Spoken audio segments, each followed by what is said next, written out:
ओम साई राम। मैं मयंक जौहर साईं भक्त मथुरा से आपका साई जीवन विद मयंक चैनल में फिर से हार्दिक स्वागत करता हूँ। जैसा कि आप सभी को पता है, साई जीवन विद मयंक चैनल के माध्यम से हम बाबा की कहानियों को एक शॉर्ट टर्म वीडियो के माध्यम से आपको बताने की कोशिश करते हैं। तो आज की जो कहानी है वो बाबा की स्पेशल कहानी है। ये कहानी है पंचभूत यानी पंच तत्वों पर। जैसे कि हमारे पुराणों में कहा गया है, आकाश, जल, वायु, अग्नि और पृथ्वी, इन पांचों चीजों का मिलन ही सृष्टि का निर्माण करता है और इन पांचों चीजों पर केवल और केवल भगवान ही नियंत्रण कर सकते हैं, यानी ईश्वर ही नियंत्रण कर सकते हैं। तो आज मैं जो कहानी लेके आया हूँ वो कहानी है कि बाबा ने यानी साईं बाबा ने इन पांचों चीजों पर किस प्रकार नियंत्रण किया। वैसा तो बाबा ने धरती पर यानी पृथ्वी पर जन्म लिया। जन्म लेने के बाद इन चीजों पर नियंत्रण बाबा का किस प्रकार रहा, ये हम आपको इस वीडियो के माध्यम से बताने की कोशिश करेंगे। आशा करता हूँ ये वीडियो आपको पसंद आएगी। वीडियो पसंद आने पे वीडियो को लाइक करें, ज़्यादा से ज़्यादा लोगों को शेयर करें और चैनल को सब्सक्राइब करना बिल्कुल भी ना भूलें। ओम साई राम।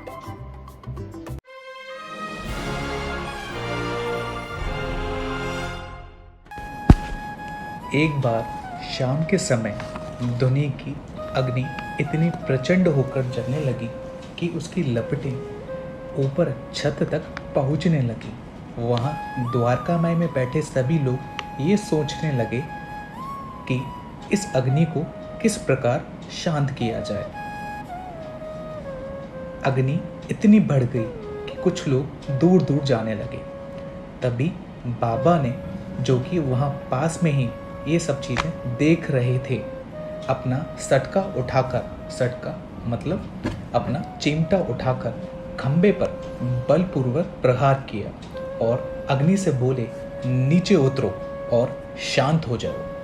आप हैरान होंगे, बाबा के इतना बोलते ही सटके के प्रत्येक ठोकर पर लपटें कम होने लगी और कुछ ही मिनटों में धुनी शांत और यथापूर्व हो गई। ये तो था अग्नि पर बाबा का नियंत्रण।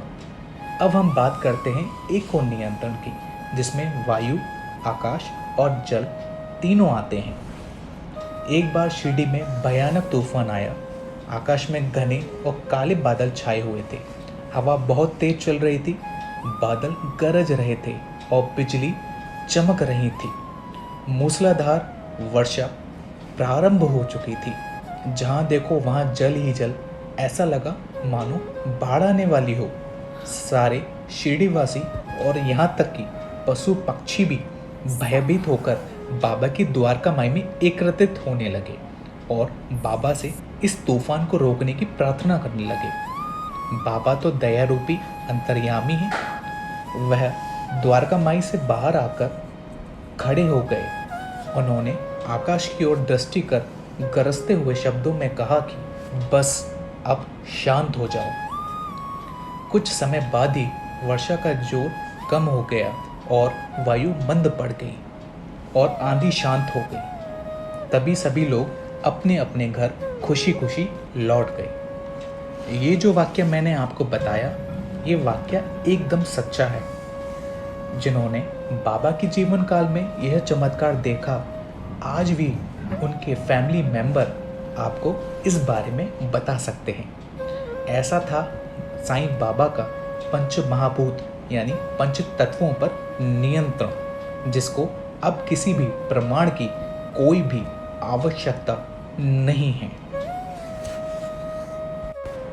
इसी प्रकार बाबा ने अनगिनत लोगों की भलाई के लिए, जनहित के लिए इस प्रकार के बहुत सारे काम किए हैं, जिनकी कोई भी सीमा नहीं है।